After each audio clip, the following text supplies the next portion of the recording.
এই ক্লাসে আমরা ডাব্লিউবি ইয়েটসের লেখা একটা কবিতা পড়বো, দ্য সেকেন্ড কামিং। তো ক্লাস 11 সেমিস্টার 1। তো তোমরা বুঝতে পারছো যে আগের মতো কিন্তু আমাদের আর নেই সিস্টেম। তো এখন তোমাদের 4টে সেমিস্টার মিলে কিন্তু 11, 12। তো প্রত্যেকটা সেমিস্টার কিন্তু ইম্পর্টেন্ট, প্রত্যেকটা সেমিস্টারে তোমাদেরকে ভালো নাম্বার পেতে হবে। সেই কারণে বলবো একদম বছরের প্রথম দিন থেকে খুব মনোযোগ দিয়ে পড়াশোনা শুরু করে দাও। তো তোমাদের ইংরেজির সমস্ত দায়িত্ব আমার, কোথাও কোনো প্রবলেম হলে ডেসক্রিপশনে দেওয়া টেলিগ্রাম গ্রুপে তোমরা জয়েন হয়ে আমাকে বলতে পারো, বা স্ক্রিনে দেওয়া হোয়াটসঅ্যাপ নাম্বারে কিন্তু তোমরা আমাকে জানাতে পারো। যারা অনলাইন ক্লাস করতে চাও সেম হোয়াটসঅ্যাপ নাম্বারে আমাকে জানিয়ে দেবে। চলো আজকের ক্লাসটাও কিন্তু আমরা করবো, খুব মনোযোগ দিয়ে করবো, এবং কোথায় কোন কোন বিষয়গুলো মাথায় রাখতে হবে এবং কীভাবে পড়লে আমাদের কোনো প্রশ্ন, সেটা শর্ট কোয়েশ্চেন হোক বা বড় কোয়েশ্চেন হোক, কোনো প্রশ্ন কিন্তু আমরা ছেড়ে আসবো না, সেইভাবেই আমরা পড়বো এবং প্রত্যেক দিন আমরা ক্লাস করব। কোথাও প্রবলেম হলে অবশ্যই আমাকে জানাবে। চলো আজকের ক্লাসটা আমরা শুরু করে দিই, ডাব্লিউবি ইয়েটসের দ্য সেকেন্ড কামিং। হ্যাঁ, তো এই হচ্ছে আমাদের পোয়েট্রিটা, কবিতাটা, এবং কবিতায় কিন্তু আমাদের লাইন আছে। প্রথমে 8টা লাইনের একটা প্যারা আমরা পাবো, তারপর হচ্ছে 14 মানে 14টা লাইনের একটা আর কি প্যারা আমরা পাবো। তো এই দুটো প্যারাতে বা দুটো স্ট্যান্ডাতে কিন্তু আমাদের পুরো ফুল কবিতাটা, পোয়েমটা কমপ্লিট হয়ে যাবে। তো বিষয়টা হচ্ছে, দেখো আগের দিনের ক্লাসেও আমরা বলেছিলাম কি, কোনো কবিতা কিন্তু ডাইরেক্ট আমরা পড়বো না। দেখো আমি চাইলে কিন্তু আমার খাটনি কমানোর জন্য তোমাদেরকে ডাইরেক্ট কবিতা পড়িয়ে দিতে পারি, একদম কবিতা দিয়ে শুরু করতে পারি। আমি প্রথমে টেক্সট পড়বো না। দেখো কোনো টেক্সট হোক, কোনো লিটারারি পিস হোক, কোনো লিটারারি রাইটিং হোক, ঠিক আছে, সেটা এসে হতে পারে, প্রোজ হতে পারে, পোয়েট্রি হতে পারে, ড্রামা হতে পারে, তার পটভূমিটা কিন্তু বোঝাটা খুব ইম্পর্ট্যান্ট। তার যে হিস্টোরিক্যাল ব্যাকগ্রাউন্ড, কনটেক্সট, কোন প্রসঙ্গে লেখা হয়েছে এবং কিসের ওপরে ডিপেন্ড করে লিখেছে কবি বা রাইটার, বুঝতে পেরেছো, এবং সেই সময়কার সামাজিক পরিস্থিতি কী ছিল, এই জিনিসটা বোঝাটা বিশাল ইম্পর্ট্যান্ট। এবং এই বিষয়টা দেখো একদম ইজিলি, সোজাভাবে আমরা বুঝে নেব। এবং এটা বোঝাটা এই কারণে এত ইম্পর্ট্যান্ট, কারণ তুমি যখন লিখবে, সেটা শর্ট কোয়েশ্চেন হোক, বড় কোয়েশ্চেন হোক, তোমার কিন্তু কোনো কোয়েশ্চেনই বাঁধবে না। পুরো বিষয়টা তোমার কাছে একদম ছবির মতো ফুটে উঠবে। এই কারণে ব্যাকগ্রাউন্ড হিস্ট্রিটা জানাটা কিন্তু বিশাল প্রয়োজন। তো চলো আমরা প্রথমে আগে দেখে নেব যে এই বিষয়টা কেন কবি লিখলো, তার এই যে কবিতাটা, এই লেখার পেছনে হিস্ট্রিটা কি, কারণটা কি, কী কারণে এই কবিতাটা সৃষ্টি হয়েছে। চলো সুন্দর করে আমরা দেখে নিই। হ্যাঁ, তো যেমনটা বললাম কি, ব্যাকগ্রাউন্ড অফ দ্য পোয়েম। তো এই পোয়েমের ব্যাকগ্রাউন্ডটা কি, ঠিক আছে। তো পোয়েমের নাম তোমরা সবাই জানো যে পোয়েমের নাম হচ্ছে কি, পোয়েমের নাম হচ্ছে সেকেন্ড কামিং। ক্লিয়ার? তো এটাকে যদি আমরা দেখি, এটা কিন্তু একটা অ্যালিউশন, ঠিক আছে, ALLUDE, অ্যালিউড করছে আমাদেরকে, ঠিক আছে, বা অ্যালিউশন। এবার কি অ্যালিউড করছে আমরা জানবো। দেখো সেকেন্ড কামিং মানে হচ্ছে বাইবেল, এটা হচ্ছে একটা বিবলিক্যাল অ্যালিউশন আমরা বলবো। কারণ কি, সেকেন্ড মানে দ্বিতীয়বার, কামিং মানে আসছে, ঠিক আছে, দ্বিতীয়বার আবির্ভূত হচ্ছে। তো এখান থেকে আমরা বলতে পারি যে কবি আমাদেরকে, ডাব্লিউবি ইয়েটস আমাদেরকে বোঝাতে চেয়েছেন যে যেমনটা কি বাইবেলে এটা বিশ্বাস করা হয়, যেটা আমরা নিউ টেস্টামেন্টে পাই, যে খ্রিস্টানরা এটা বিলিভ করে, যখন সমাজে বা পৃথিবীতে অন্যায়, অত্যাচার ভালো মানুষদেরকে ছাপিয়ে যায়, বা ভালো মানুষজনদের থেকে অন্যায় অত্যাচার বেড়ে যায়, পৃথিবীতে একটা বিশাল বড় অরাজকতার সৃষ্টি হয়, বাজে পরিস্থিতি সৃষ্টি হয়, যেখানে শুধুমাত্র অ্যানার্কি বিরাজ করে পৃথিবীতে, বা এমন একটা পরিবেশ যেখানে শুধুমাত্র অ্যানার্কি আছে, বুঝতে পারছো, শুধুমাত্র ভায়োলেন্স আছে, কোনো মানুষের মধ্যে মিল নেই, ভালো মানুষের খুব অভাব, ভালো মানুষ দিনের পর দিন মুছে যাচ্ছে এবং খারাপ মানুষজনদের প্রাদুর্ভাব বৃদ্ধি পাচ্ছে। এই রকম পরিস্থিতিতে সভ্যতাকে, সিভিলাইজেশনকে, সোসাইটিকে কিন্তু বাঁচিয়ে রাখার জন্য জেসাস ক্রাইস্টের আর একবার আগমন হয়। তাই বলছে সেকেন্ড কামিং। এবং এই যে দিনটায় আসে জেসাস ক্রাইস্ট, আমাদের যীশুখ্রিস্ট আসে, সেই দিনটাকে বলা হয় দ্য জাজমেন্ট ডে। এবং এই দ্য জাজমেন্ট ডেকে কিন্তু কোনো নির্দিষ্ট দিন হিসাবে মেনশন করা হয়নি, দিনটা হচ্ছে আননোন, মানে স্পেসিফিক কোন দিনে আসে এটা বলে দেওয়া নেই। এটা হচ্ছে আননোন একটা বিষয়, অপরিচিত, কিন্তু এটা বিশ্বাস করা হয় যে এরকম একটা অরাজকতাকর পরিস্থিতিতে পুরো পৃথিবীকে, মানব জাতিকে আর কি রক্ষা করার জন্য কিন্তু জিসাস ক্রাইস্ট দ্বিতীয়বার আসে। এবং সেই সময় কিন্তু মানুষের কাজের ওপরে ডিপেন্ড করে ভগবান জিসাস ক্রাইস্ট কিন্তু সবাইকে জাজ করে থাকে, জাজমেন্ট দিয়ে থাকে। ভালো কাজ করলে সে স্বর্গে যাবে, খারাপ কাজ করলে নরকে যাবে, বুঝতে পেরেছো, তাকে শাস্তি ভোগ করতে হবে। তো এই রকম কিন্তু এই যে আমাদের টাইটেলটা কিন্তু সেই কারণে আমরা বলবো যে টাইটেলটা কিন্তু ভেরি ভেরি সিগনিফিক্যান্ট, বুঝতে পেরেছো, ভেরি ভেরি কিন্তু টাইটেলটা আমাদের সিগনিফিক্যান্ট। তো নিশ্চয়ই বুঝে গেছো যে এটা টাইটেলটা কিন্তু একটা অ্যালিউশন দিচ্ছে, বা আমরা বলতে পারি বিবলিক্যাল একটা অ্যালিউশন আমাদের সামনে রিপ্রেজেন্ট করছে। ক্লিয়ার? তো এটা আমাদের ক্লিয়ার হলে এবার নেক্সট পয়েন্টে যদি আমরা যাই, দেখো আমাদের ভালো করে বিষয়টা বুঝতে হবে যে এই কবিতাটা যখন কবি লিখেছে সেই সময়কার পটভূমি কী ছিল, আশেপাশে বা পরিবেশ কী ঘটছিল, কী সিচুয়েশান ছিল সমাজে, ভালো করে দেখবে, শুনবে। বিষয়টা হচ্ছে এই যে সেকেন্ড কামিং কবিতাটা লেখা হয়েছিল কখন? লেখা হয়েছিল রিটেন ইন 1919 খ্রিস্টাব্দে কিন্তু ডাব্লিউ.বি. ইয়েটস লিখেছিলেন এবং এটা পাবলিশ করেছিলেন 1920 খ্রিস্টাব্দে। এবার বিষয়টা বোঝো, এখান থেকে যদি আমরা দেখতে চাই যে এই সালটা দেখলে আমাদের মাথায় কি মনে পড়ে, 1919 1920। যদি হিস্ট্রি সম্পর্কে তোমাদের ন্যূনতম ধারণা থাকে তাহলে এই বিষয়টা তোমাদের সামনে ফুটে উঠবে যে ওয়ার্ল্ড ওয়ার 1। তো আমাদের সামনে ফুটে উঠবে কি, যে ফার্স্ট ওয়ার্ল্ড ওয়ার। ক্লিয়ার? তো এই যে ফার্স্ট ওয়ার্ল্ড ওয়ার ছবিটা দেখো, এবং এটা হয়েছিল কখন? ফার্স্ট ওয়ার্ল্ড ওয়ার কিন্তু হয়েছিল আমাদের, যদি আমরা দেখতে চাই, যে 1914 থেকে আমরা বলতে পারি 1918 পর্যন্ত কিন্তু সময়টাকে আমরা ফার্স্ট ওয়ার্ল্ড ওয়ার হিসেবে ধরবো। তো সারা ইউরোপে, পুরো ইউরোপ যদি আমরা ধরি, ইউরোপে কিন্তু একটা হাহাকার দেখা গেছিলো। আমি হিস্ট্রিতে যাচ্ছি না, যে ওয়ার্ল্ড ওয়ার কাদের মধ্যে হয়েছিল, যে allied power and central power, allied পাওয়ারের মধ্যে কে আছে, সেন্ট্রাল পাওয়ারের মধ্যে কারা কারা আছে, কাদের মধ্যে হয়েছিল, আমি এই বিষয়টা যাচ্ছি না। ক্লিয়ার? তো পুরো ইউরোপে একটা ওয়ার্ল্ড ওয়ারের পরিস্থিতিও কিন্তু তখন চলছিল, হিস্ট্রি। এবং সেই সময় কি হচ্ছিল দেখো, ওয়ার্ল্ড ওয়ার হলেই বুঝতে পারছো একজন মানুষ আর একজন মানুষের প্রতি হিংস্র, একজন মারছে, রক্তপাত, ব্লাড শেডে কিন্তু পরিপূর্ণ, সমস্ত জায়গায় কিন্তু রক্তে রক্তাকার হয়ে গেছে, এবং ভালো মানুষ দেখা যাচ্ছে না, শুধুমাত্র খারাপ মানুষের প্রাদুর্ভাব চারিদিকে বেড়ে গেছে, শুধুমাত্র ভায়োলেন্স অ্যান্ড ভায়োলেন্স চারিদিকে দেখো। তাহলে সেই সময়কার পরিস্থিতি দেখো, আমরা 3টে ওয়ার্ড দিয়ে প্রকাশ করতে পারি। টার্ময়েল মানে বিশাল হই হুল্লোড়, গণ্ডগোল, আর কি হচ্ছে বলতে পারি ভায়োলেন্স, শুধুমাত্র হিংস্রতা, আর কি হচ্ছে, আর বলতে পারি আমরা যে ডিস্ট্রাকশন, শুধু ধ্বংস। ক্লিয়ার? তো যুদ্ধের সময়টা যেমনটা ঘটে থাকে। তো এই হচ্ছে পটভূমি। এবার যদি আমরা যাই দেখো, তাহলে বিষয়টা হচ্ছে কবি এখানে কোন জায়গার আর কি ছবি তুলে ধরেছে। তো অটোমেটিক আমি অলরেডি তোমাদেরকে বলে দিয়েছি ইউরোপ, পুরো ইউরোপটা। এবং কবি যেখানে বর্ন করেছে, কবির যদি আমি বলতে পারি মাদারল্যান্ড, সেটা হচ্ছে কিন্তু আয়ারল্যান্ড। তো স্পেশালি আয়ারল্যান্ডের পরিস্থিতি কেমন ছিল দেখো, যখন কোনো একটা পৃথিবী জুড়ে দুটো পক্ষের মধ্যে যুদ্ধ বাঁধে, এবং সেই দুই পক্ষের মধ্যে যদি কোনো পার্টিকুলার কোনো দেশ ইনভলভ না থাকলেও কিন্তু এই যুদ্ধের প্রভাব কিন্তু প্রত্যেকটা ছোট বড় দেশের উপরে পড়ে থাকে।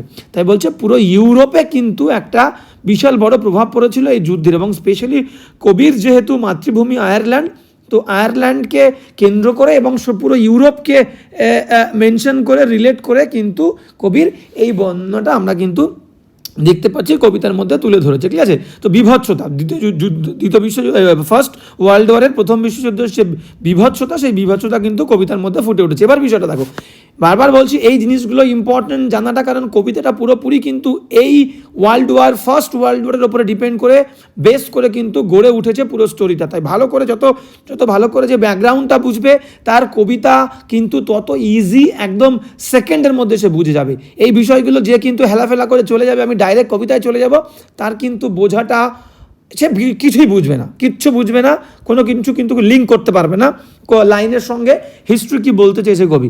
এবার দেখো, এবার এই যে যুদ্ধের সময় বিষয়টা কি হচ্ছিল, দুটো জিনিস আমরা খেয়াল করেছি বা কবি খেয়াল করছে, যে বাজে মানুষ যারা হচ্ছে বাজে মানুষ, সেই খারাপ মানুষ কি হচ্ছে, খারাপ মানুষ অ্যাক্টিভ হয়ে উঠছে। ঠিক আছে? এবং যে ভালো মানুষ, সেই ভালো মানুষের মধ্যে যে গুডনেসটা, সেই গুডনেসটা চলে যাচ্ছে। মানুষ কিন্তু দিনের পর দিন, ভালো মানুষরা প্যাসিভ হয়ে পড়ছে। ক্লিয়ার?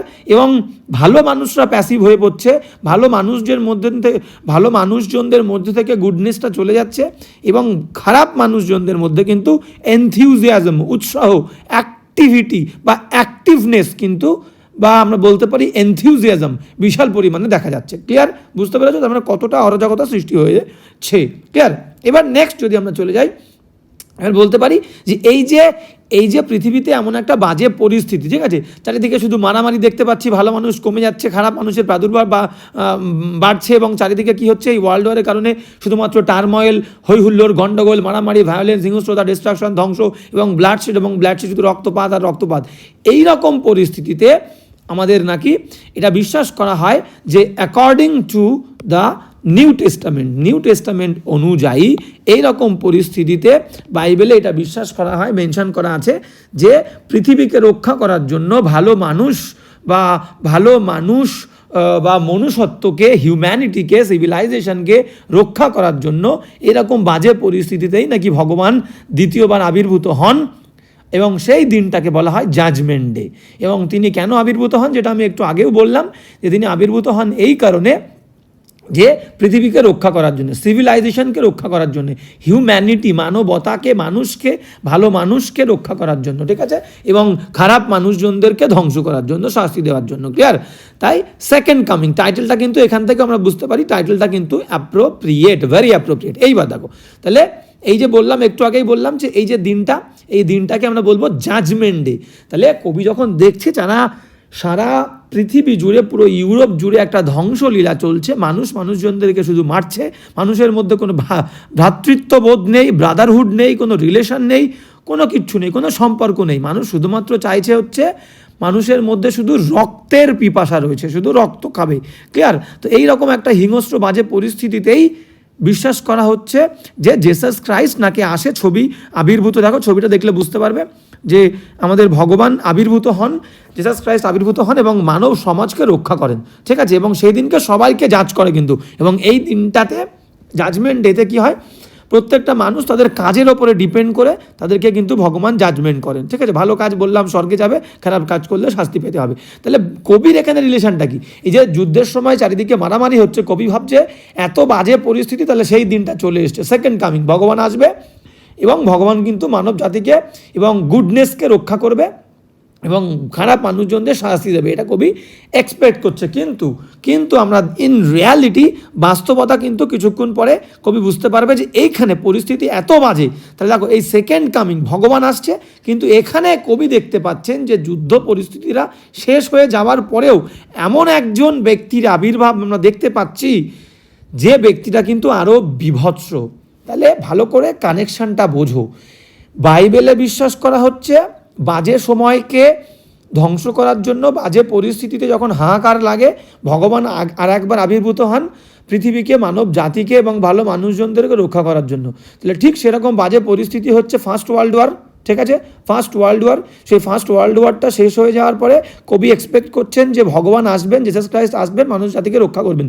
কিন্তু যখন at the end of the world war first world war শেষ হওয়ার পরে দেখা যাচ্ছে ক্ষমতায় আসছেন এমন একজন ব্যক্তি যার নাম হচ্ছে হিটলার, অ্যাডলফ হিটলার।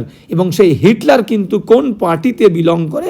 নাজি পার্টি। এবং তিনি এমন একজন ব্যক্তিত্ব, তিনি ক্ষমতায় আসার পরে দেখা যাচ্ছে আরও বেশি মাসাকার, চারিদিকে বিরাট বড় ধ্বংসলীলা, ঠিক আছে, হত্যাকাণ্ড, বিরাট বড় হত্যাকাণ্ডকে মাসাকার বলে থাকি আমরা, ব্লাড শেড, রক্তপাত, এবং দেখা যাচ্ছে কি ললেসনেস, চারিদিকে কিন্তু শুধুমাত্র আইনহীনতার পরিবেশ সৃষ্টি হয়েছে।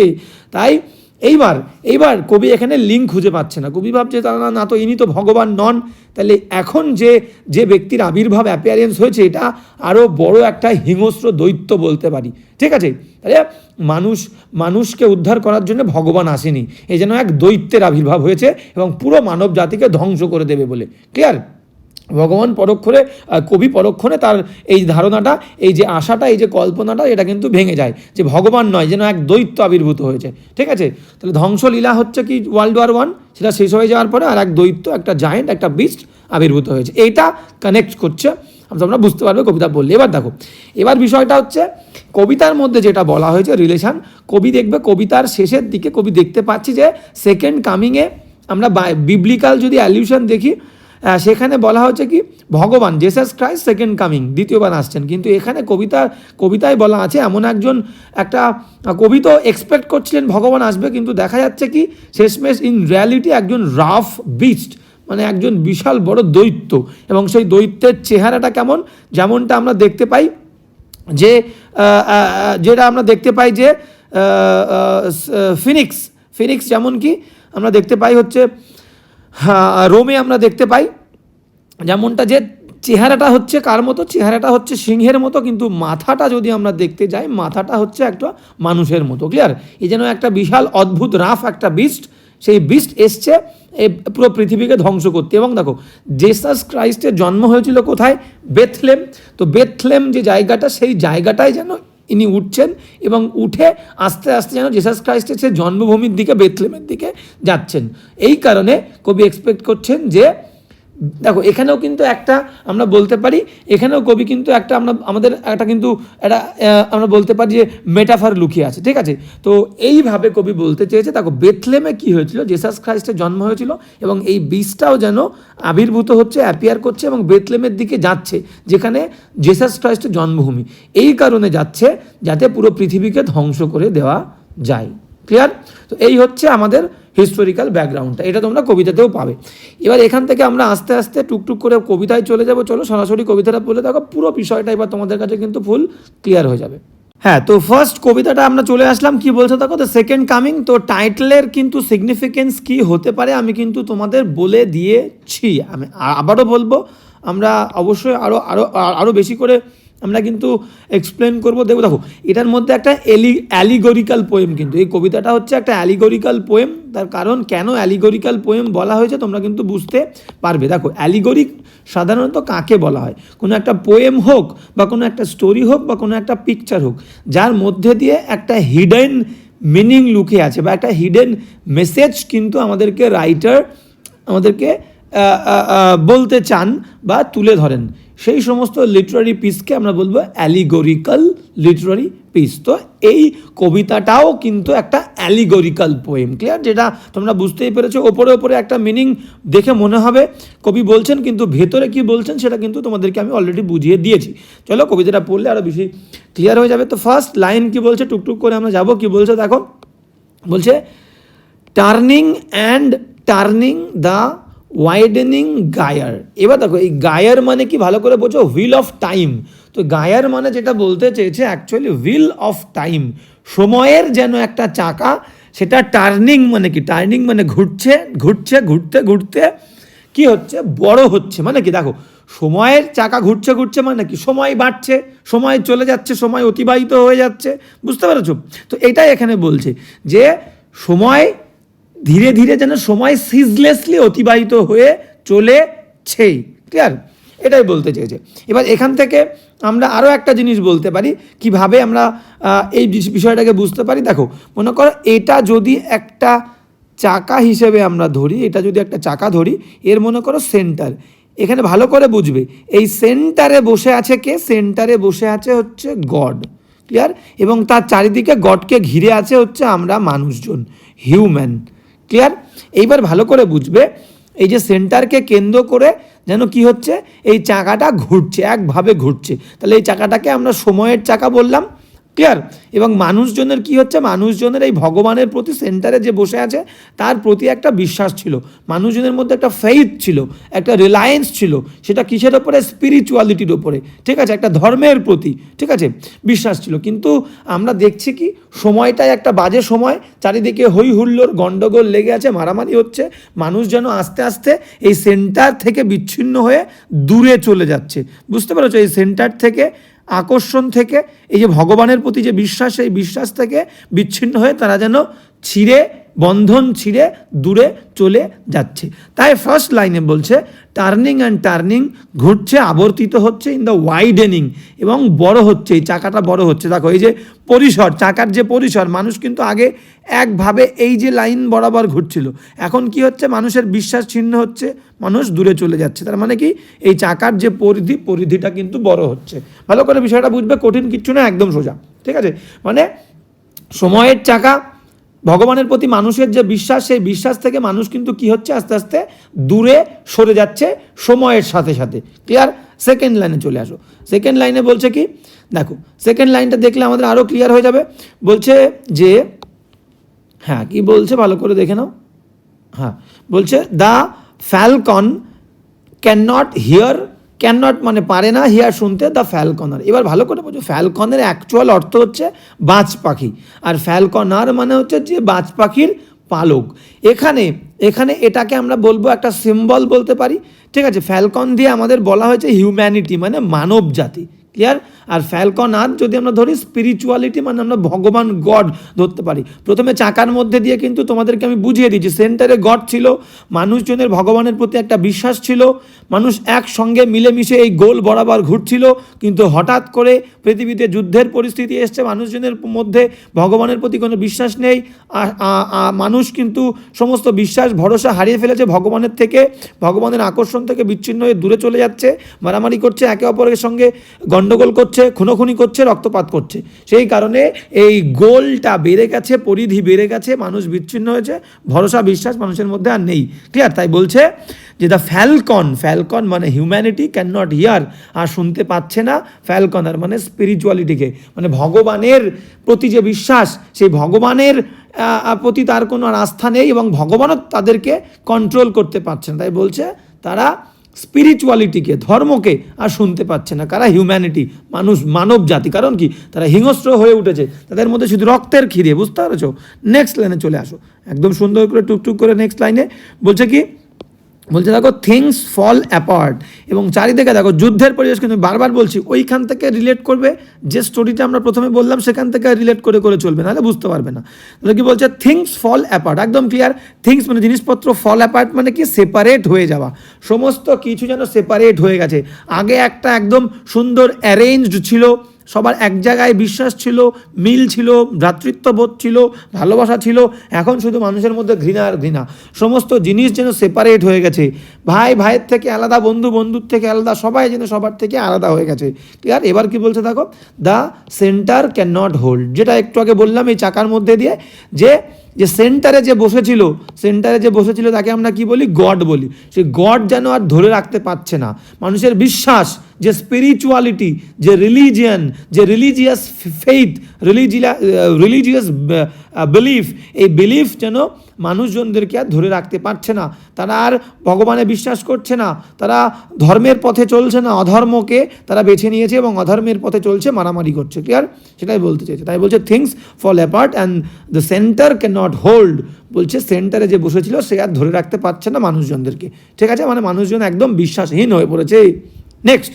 নেক্সট কি বলছে দেখো, বলছে মিয়ার অ্যানার্কি। মিয়ার মানে কি? কেবলমাত্র বা অনলি অ্যানার্কি, শুধুমাত্র অরাজকতা ইজ লুজেন্ড মানে কি? প্রিভেইল, বিরাজ করছে। লুজ মানে কি? ঢিলা হয়ে যাওয়া, যার আর কন্ট্রোল নেই, কন্ট্রোল হারিয়ে ফেলেছে।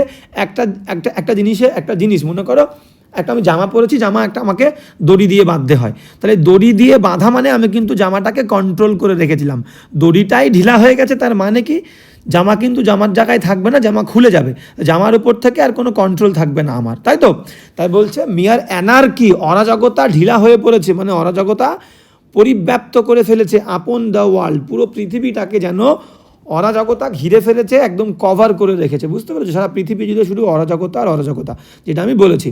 চলো নেক্সট কি বলছে দেখে নাও। নেক্সট লাইনে যদি আমরা যাই, বলছে দ্য ব্লাড ডিমড মানে কি? দেখো এখানে বলেছে ব্লাড শেড, চারিদিকে শুধু রক্তপাত আর রক্তপাত।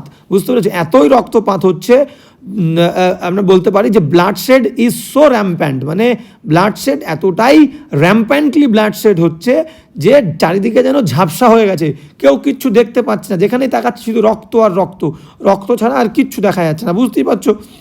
যুদ্ধের পরিবেশ মানে শুধু রক্তপাতই হবে। বলছে ব্লাড ডিমড টাইড ইজ লুজড, মানে ব্লাড ডিম টাইড মানে কি? টাইড মানে আমরা বলতে পারি স্রোত। ঠিক আছে? একটা বিশাল রক্তের স্রোত চারিদিকে সব ঝাপসা করে দিয়েছে, শুধু রক্ত ছাড়া কিছু দেখা যাচ্ছে না, এবং সেই রক্তের স্রোতও যেন লুজড, মানে চারিদিকে শুধু রক্ত ঢেকে ফেলেছে চারিদিকে। অ্যানার্কি যেমন ঢেকে ফেলেছে, ঠিক সেরকম অ্যানার্কির পাশাপাশি রক্তপাতও যেন পুরো পৃথিবীটাকে ঢেকে ফেলেছে। অ্যান্ড এভরিওয়্যার, এবং সমস্ত জায়গায়, the ceremony of innocence is drowned. হ্যাঁ, এবং কি হচ্ছে দেখো, বলছে এই যে রক্তের বন্যা বয়ে চলেছে, চারিদিকে রক্ত যেন ভাসিয়ে দিয়েছে, রক্তের বন্যা বয়েছে, এবং সেই রক্তের বন্যার মধ্যে, সেই রক্তের মধ্যে দ্য সেরিমনি অফ ইনোসেন্স মানে কি? যে সমস্ত মানুষজন ভালো মানুষ ছিল, গুডনেস, গুড পিপল, মোরালিটি, নৈতিকতা, প্রিন্সিপাল, মানুষের মধ্যে যে রীতি নীতি ছিল, সেই সমস্ত কিছু যেন, তাই বলছে সেই ইনোসেন্সের যে সেরিমনি মানে উদযাপন, সব কিছু যেন তলিয়ে গেছে সেই রক্তের মধ্যে, সেই খারাপের মধ্যে, সেই হিংস্রতার মধ্যে, সেই ব্রুটালিটির মধ্যে, সেই ডিস্ট্রাকশনের মধ্যে, সেই ভায়োলেন্সের মধ্যে সমস্ত ইনোসেন্স, যে সমস্ত কিছু ভালো, সব ভালো কিছু যেন তলিয়ে গেছে, ইনোসেন্স সব মরে গেছে, ঠিক আছে, ডুবে ভেসে চলে গেছে। এবার কি বলছে দেখো, নেক্সট লাইনে আমাদেরকে বলছে যে দ্য বেস্ট মানে যে সব থেকে ভালো, এখানে বেস্ট বলতে ভালো মানুষের কথা বলা হয়েছে, যে যারা ভালো সেই ভালো মানুষজনদের মধ্যেও কি অভাব দেখা দিচ্ছে। অল কনভিকশন মানে কি বিশ্বাস, মোরালিটি নৈতিকতা নেই তাদের মধ্যে, বিশ্বাস নেই তাদের মধ্যে, সেলফ কনফিডেন্স নেই, আত্মবিশ্বাস নেই, যে তারা নিজেদের ধরে রাখতে পারছে না, তারা দেখছে যে পৃথিবীতে এত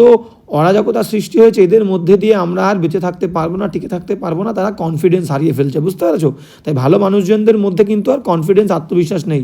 হোয়াইল যেখানে দ্য ওর্স্ট খারাপ মানুষ যারা, ঠিক আছে, তারা কি করছে, আর ফুল অফ প্যাশনেট ইন্টেন্সিটি, তারা তীব্র হয়ে উঠছে, তাদের মধ্যে তারা হিংস্র হয়ে উঠছে।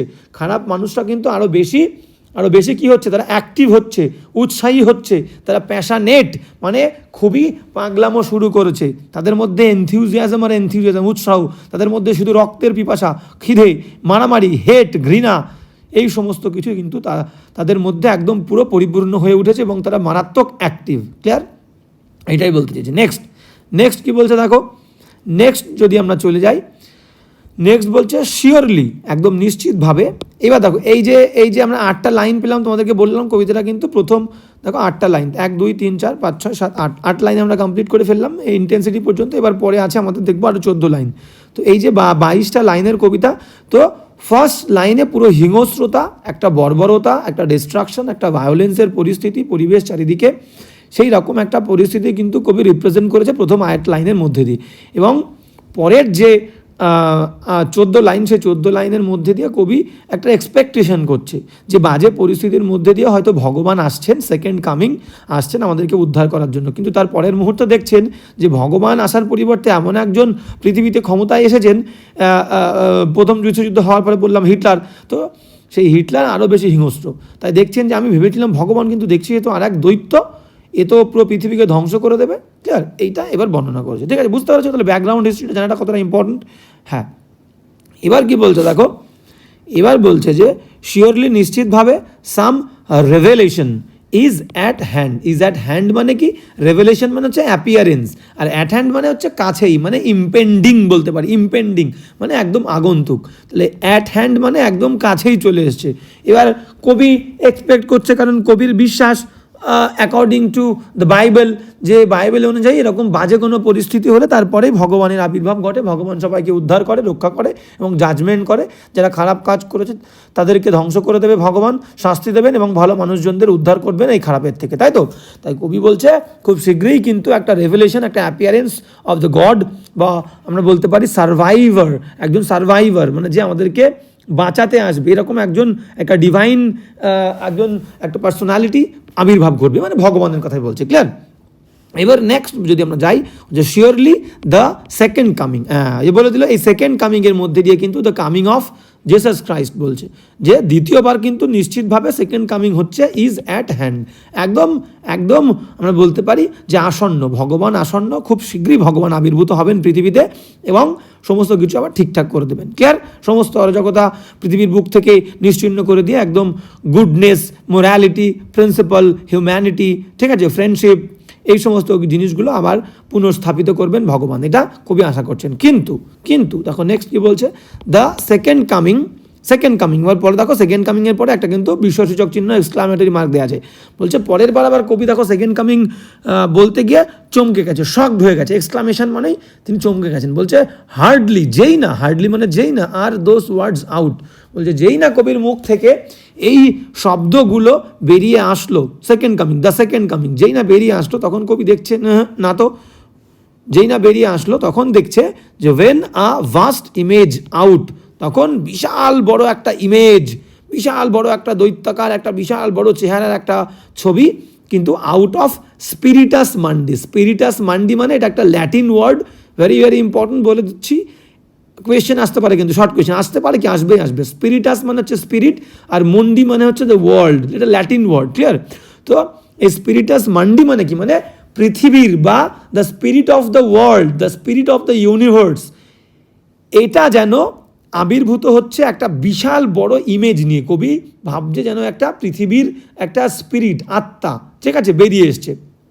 যখনই এই সেকেন্ড কামিং কথাটা কবি আটার করলো, তার সাথে সাথেই কবি দেখছে একটা পৃথিবীর আত্মা, একটা ইউনিভার্সের একটা স্পিরিট, ঠিক আছে, যেন বেরিয়ে এসেছে বিশাল বড় একটা আকার নিয়ে, ঠিক আছে। এবং সেই আকারটা কি আস্তে আস্তে আমরা দেখব, কিসের আকার, একটা দৈত্যাকার, একটা দৈত্য, ঠিক আছে, এরকম টাইপের একটা জীব বলতে পারি আমরা, ঠিক আছে।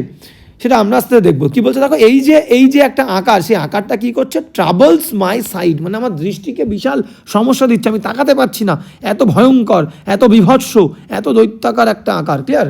বলছে সামওয়্যার কোনো এক জায়গায় ইন স্যান্ডস, এবং এটা আমি দেখতে পাচ্ছি কোনো এক জায়গায় in sands of the desert. ওই যে বললাম যেটা আমরা দেখতে পাই, যে কোথায় আমরা দেখতে পাই, রোমে, তাই তো, যেটা আমরা ফিনিক্স যেটা আমরা দেখতে পাই, ঠিক আছে। হ্যাঁ, যেটা আমরা বললাম যে প্রথমে ছবি তোমাদেরকে দেখিয়েছিলাম যে চেহারাটা হচ্ছে সিংহের মতো আর হচ্ছে মাথাটা মানুষের মতো। তাই বলছে কোনো এক জায়গায় যেন সেই যে ডেজার্টের মধ্যে, যেটা আমরা রোমে দেখতে পাই, তাই তো।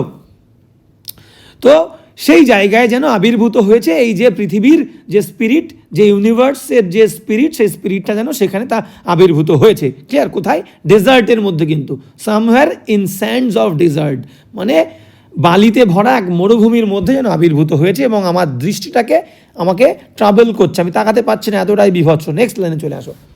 নেক্সট লাইনে বলছে যে এ শেপ, এটা এমন একটা আকার উইথ লায়ন বডিটা পুরোপুরি সিংহের, and the head of man, একটা মানুষের মাথাটা মানুষের, কিন্তু শেপটা হচ্ছে সিংহের। বুঝতে পেরেছো? এতটাই বিভৎস। এবার কি বলছে দেখো, তার দৃষ্টিশক্তি কেমন, এই যে জীবটা, সেই জীবটার দৃষ্টিশক্তি কেমন, বলছে গেজ মানে দৃষ্টিশক্তি, ব্ল্যাঙ্ক মানে খালি, তার মধ্যে কিচ্ছু নেই।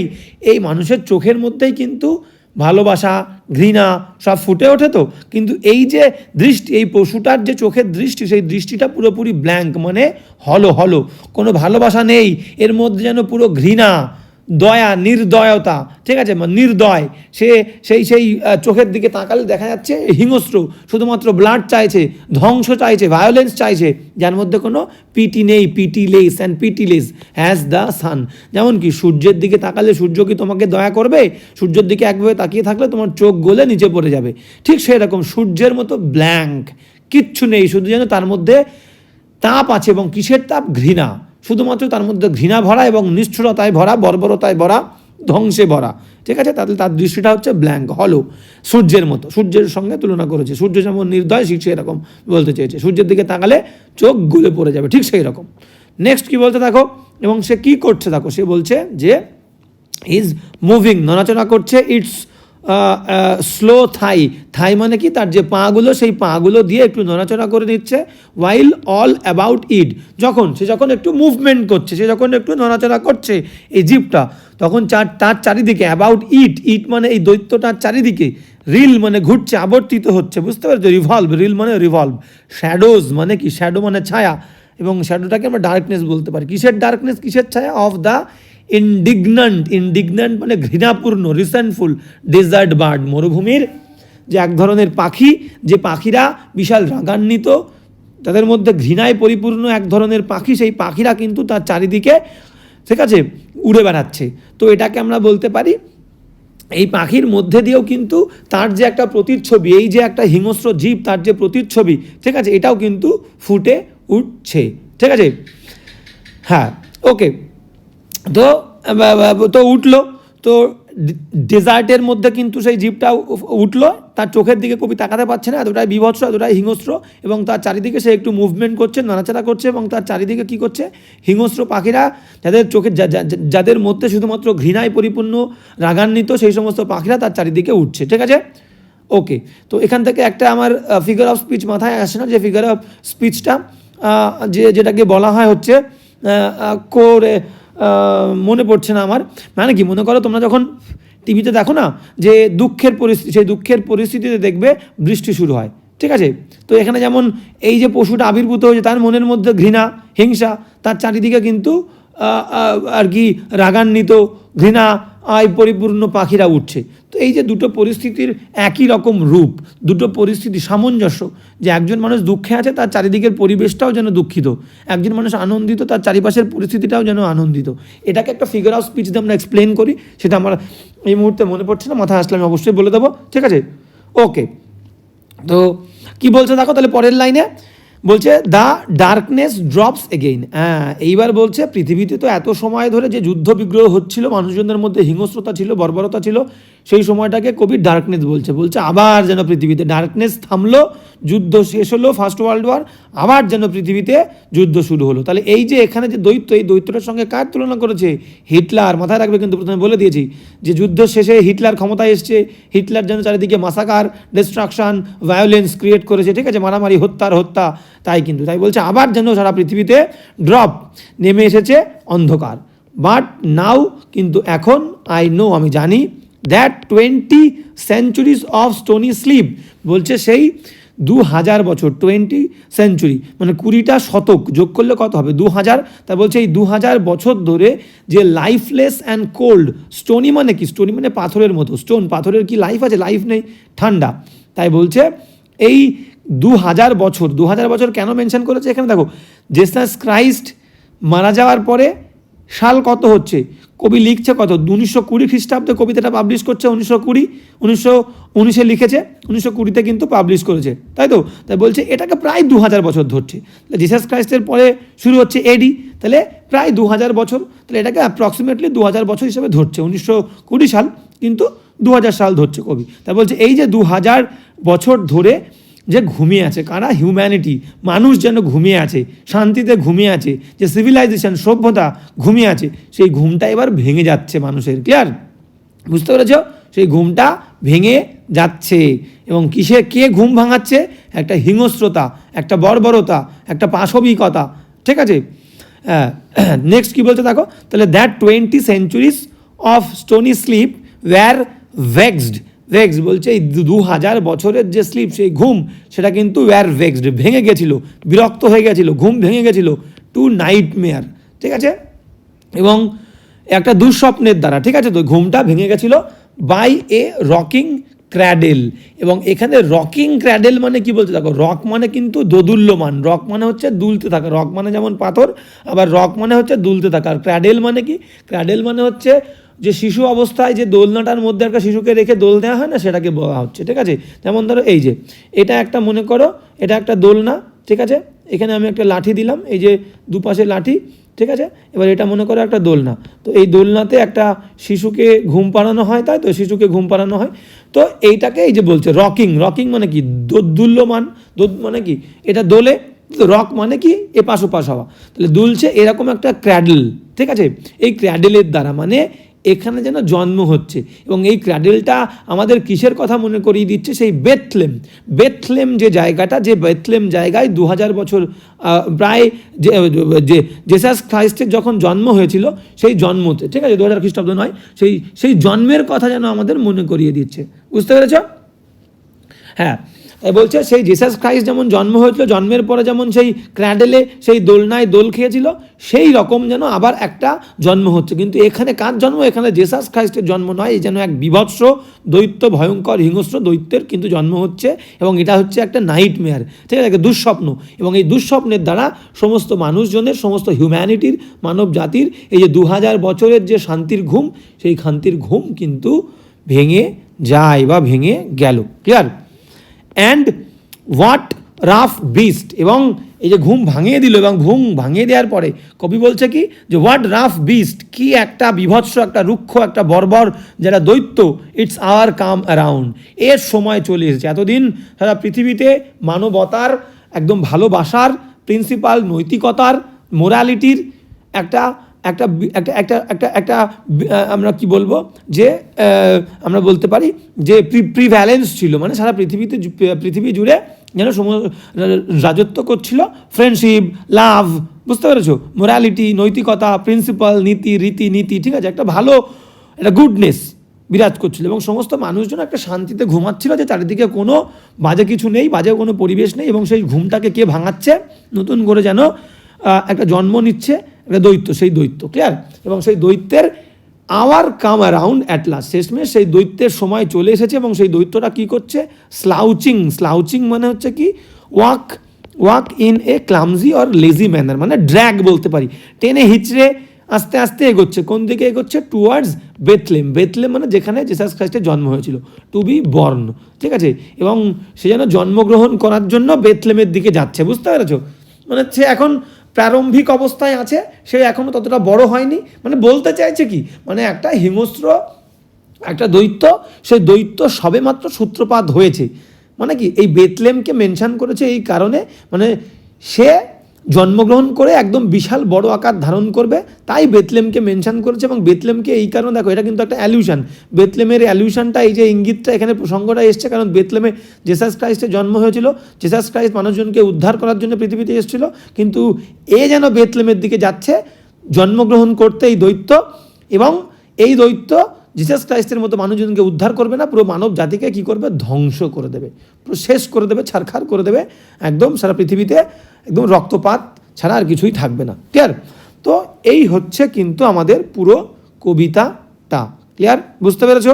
তো এখানে তোমাদেরকে লাস্টের একটা দুটো তিনটে লাইন একটু হয়তো তোমাদের একটু কনফিউজিং মনে হতে পারে, কিন্তু কোনো কনফিউশনের কিছু নেই, তোমাদেরকে বলে দিচ্ছি এখানে, যে এখানে বলেছে যে জেসাস ক্রাইস্ট যেমন বেথলেমে জন্মগ্রহণ করেছিল, মানুষজনদেরকে উদ্ধার করার জন্য একদম একটা সেভিয়ার হিসেবে এসেছিল, এবং ভগবানের কিংডম স্থাপন করার জন্য শান্তি শৃঙ্খলা সমৃদ্ধির একটা পরিবেশ, ভালোবাসার পরিবেশ, একটা নৈতিকতার পরিবেশ ক্রিয়েট করতে, মানুষজনদেরকে উদ্ধার করতে এবং খারাপ মানুষজনদেরকে শাস্তি দিতে পৃথিবীতে ভগবানের আবির্ভূত হয়েছিল। কিন্তু এ যেন ভগবান নয়, এ যেন আর এক নতুন দৈত্য, ঠিক আছে? মানুষ প্রথমে কবি ভেবেছিল যে ভগবান আসছে, কিন্তু ভগবান নয়, কিন্তু মানুষজন, এটা একটা স্বপ্ন ছিল, দুঃস্বপ্ন, ঠিক আছে?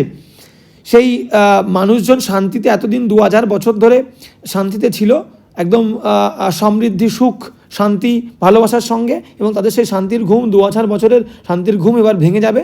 কারণ কি? কারণ তাদের মধ্যে যে আশা ছিল ভগবান আসবে, সেই আশাটা এবার ভেঙে দেবে কে? এই দৈত্যর জন্ম হবে, এবং মানুষজনের সমস্ত আশা ভেঙে দিয়ে সমস্ত পৃথিবীকে কিন্তু একদম ছারখার করে দিয়ে ধ্বংস করে দেবে এই দৈত্য। ক্লিয়ার? এটাই কবি বলেছে। তো এই হচ্ছে পুরো কবিতাটা, সুন্দর করে পড়বে, কোথাও কোনো প্রবলেম হলে অবশ্যই বলবে। স্ক্রিনে দেওয়া হোয়াটসঅ্যাপ নাম্বারে তোমরা আমাকে অবশ্যই কোনো কনফিউশন থাকলে কমেন্ট করে আমাকে জানাতে পারো। যারা অনলাইন ক্লাসের জন্য আগ্রহী, সেম হোয়াটসঅ্যাপ নাম্বারে আমাকে কমেন্ট করে জানাবে। কোনো প্রবলেম হলে ডিসক্রিপশনে তো একটা টেলিগ্রাম গ্রুপের লিঙ্কে তোমরা জয়েন হতে পারো, ঠিক আছে? জয়েন হয়ে আমাকে বলতে পারো, আর অবশ্যই কারো কোনো ডাউট থাকলে হোয়াটসঅ্যাপে আমাকে জানিয়ে দেবে। চলো আজকে এখানেই, দেখা হচ্ছে নেক্সট ক্লাসে।